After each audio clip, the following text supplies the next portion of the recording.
D, wait for it, delightful. Check out the name tag. You're in my world now, Grandma.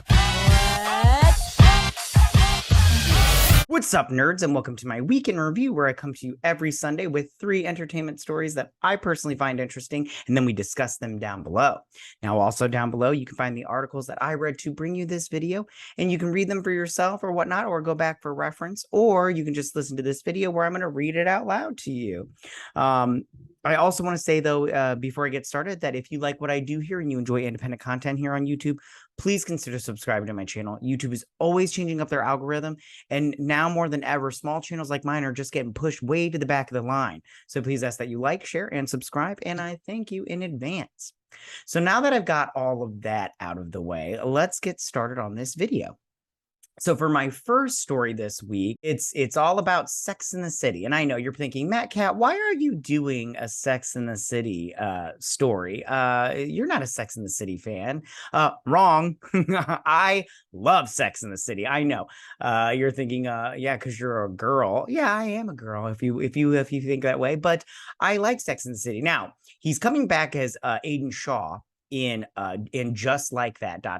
Now, this show has been crap since the beginning. I don't know if you watch And Just Like That, but it's just pure shit. It's pure shit. They have bastardized these characters so hardcore that I don't even think they know who these characters are anymore. I can't believe that Sarah Jessica Parker, signed off on this shit. I can see why Kim Cattrall did not come back. It wasn't because of the feuding. It was because of this shit writing that they're doing on this show. Like I said before, they have just, especially Miranda, they have mangled that character like nobody's business. All right, let's get started on this article. So it says, John Corbett returning as Aidan for And Just Like That, Season 2. Now, he and Carrie had like a long relationship. You know what? Let's read this article and I'll tell you all about it as we go along. Here's some big, but not, big news for Carrie Bradshaw. John Corbett is finally bringing Aidan Shaw to HBO Max's And Just Like That. Aidan, one of Carrie's key lovers in Sex and the City, will appear in multiple episodes of the follow-up series forthcoming Season 2, our sister site Deadline reports. So I should have went over there to that. And Deadline is like my favorite. Carrie and her furniture-making ex last cross paths in 2010 big screen feature Sex and the City 2, which a lot of people panned that movie and said it was bad, but I actually liked that movie. I thought it was very they thought it was like cultural insensitive and everything, but I'm all like, yeah, but it rings true and everything. And I thought that it was very indicative of real life. So I thought that movie was pretty good. And if you didn't like it, by all means, don't like it. It's fine. If this news sounds familiar to you, this is probably because Corbett previously claimed that he was going to appear in the show's first seasons. I'm going to do the show, Corbett told the New York Post in April 2021, adding, I think I might be in quite a few episodes.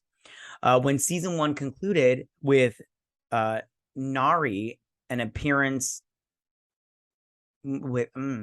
Nari, what does Nari mean? An appearance from Corbett, TV line turned to writer Julia Rottenberg, a Sex and the City alum herself, who clarified that Aidan's return was never in the works.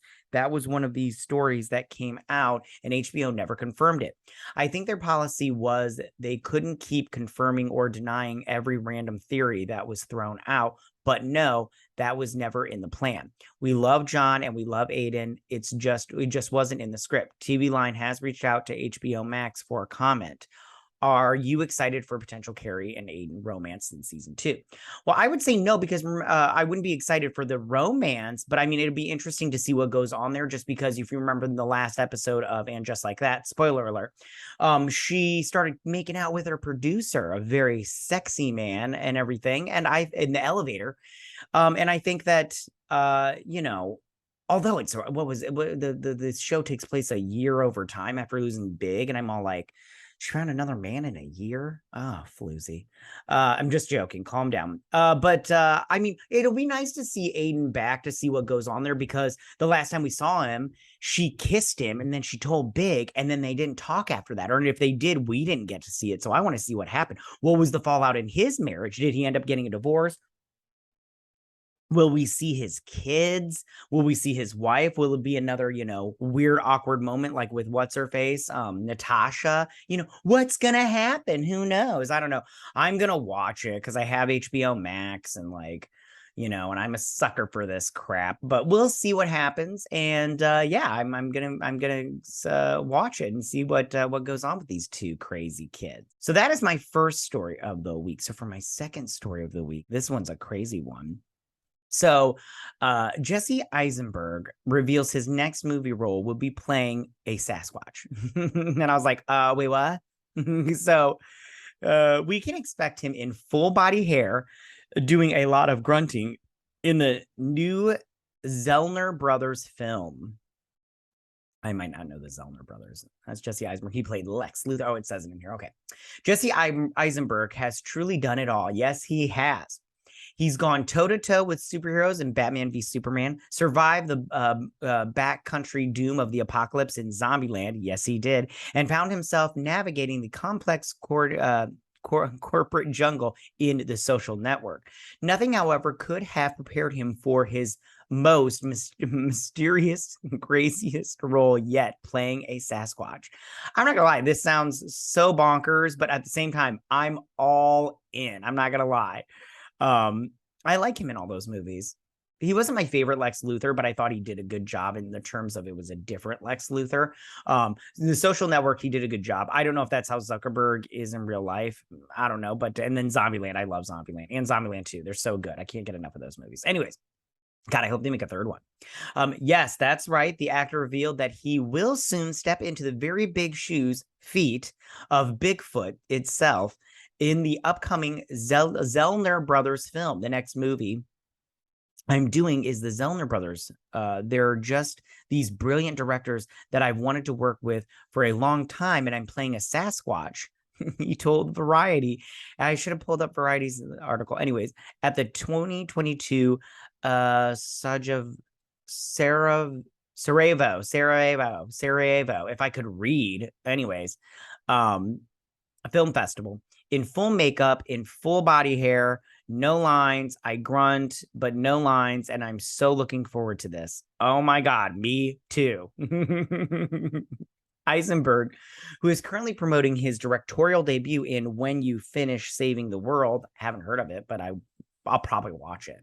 Did not share any further details about the mythical casting, leaving us desperately waiting for our first official sighting of the legendary Eisensquatch. I love that. That's good. Use that. Anyways, this isn't the first time Eisenberg and the Zellner brothers have crossed paths in the wild. Eisenberg previously starred opposite David Zellner in the 2019 martial arts comedy, The Art of Self-Defense. I actually like that movie. David's younger brother, Nathan Zellner, also served as executive producer on the film.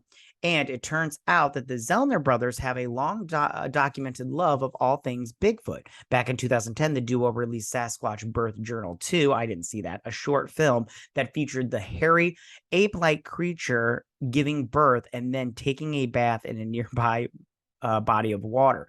The short was nominated for a Sundance Short Film Making Award in 2011. In fact, the film's YouTube bio described the Zellners as Sasquatch fanatics. Really?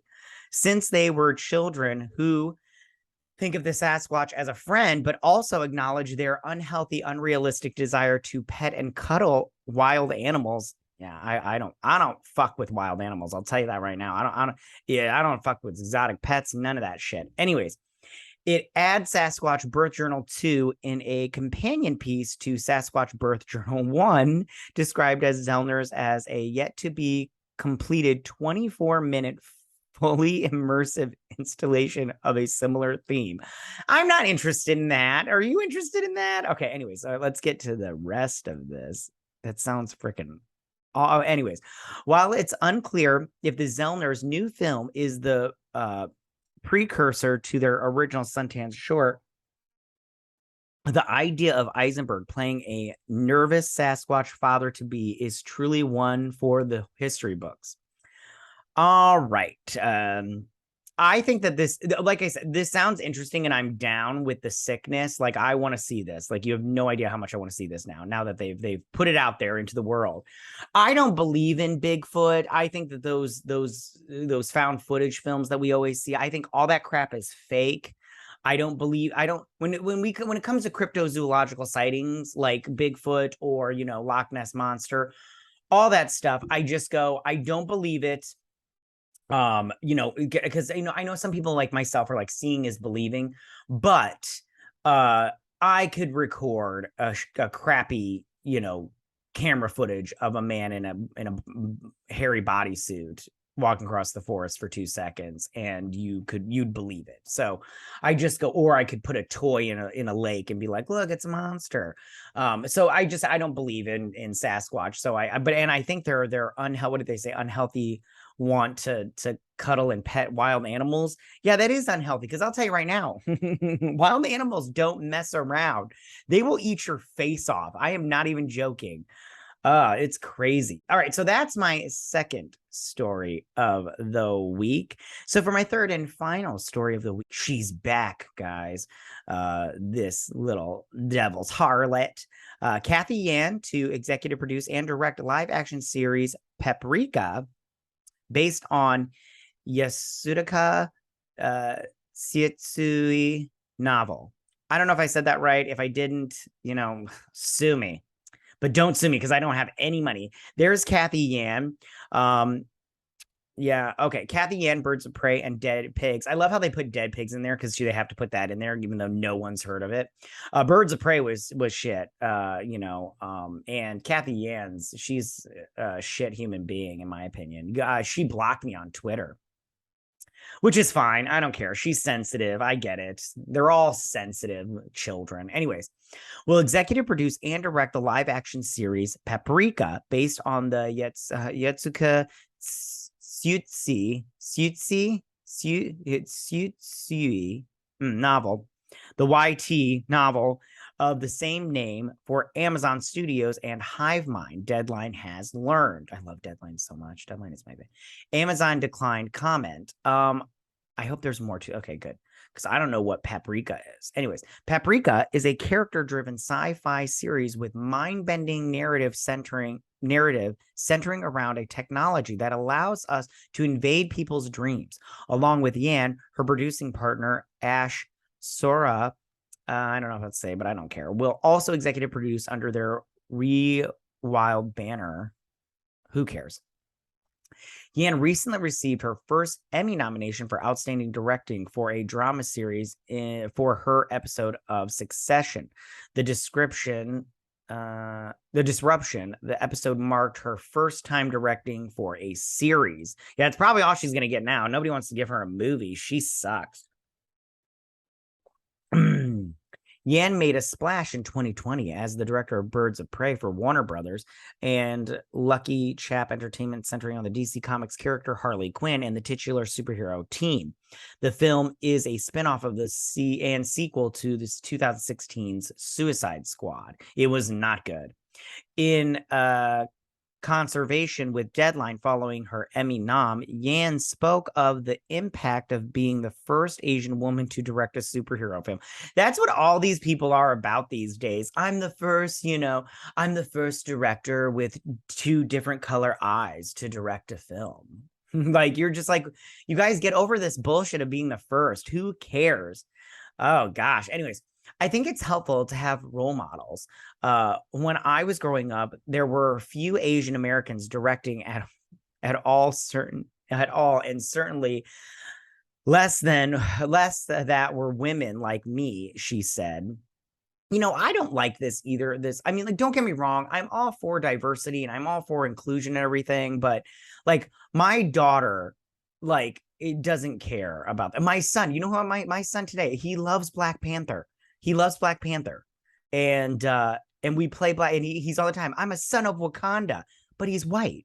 My son's white, so I don't understand this whole role models thing. You have to be the color of the person that they are. It's in the gender. It's so I hate this talking point. Okay, if See Me as a director is helpful to anyone in any way, or if it shows someone a different perspective on some of these stories, it's very humbling to be a part of that. I agree with that. All right. If you see someone and it does help in some way, shape, or form, somebody out there, okay, it's good. But I just go, you don't have to be something. Somebody doesn't have to be something for you to like look at them as a role model. Okay. Up next, Ian will write and direct the feature film, The Freshening. She and Sora will also produce the film. Okay. Alongside Ali Wong and Adam McKay's industry. Okay. Cool. So this sounds okay. I've never heard of Paprika. But what was it? The technology that allows you to invade people's dreams.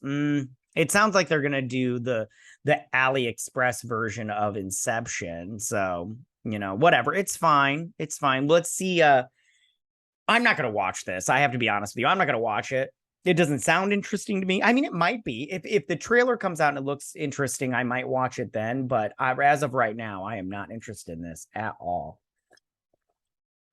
Sorry, I needed a little libation.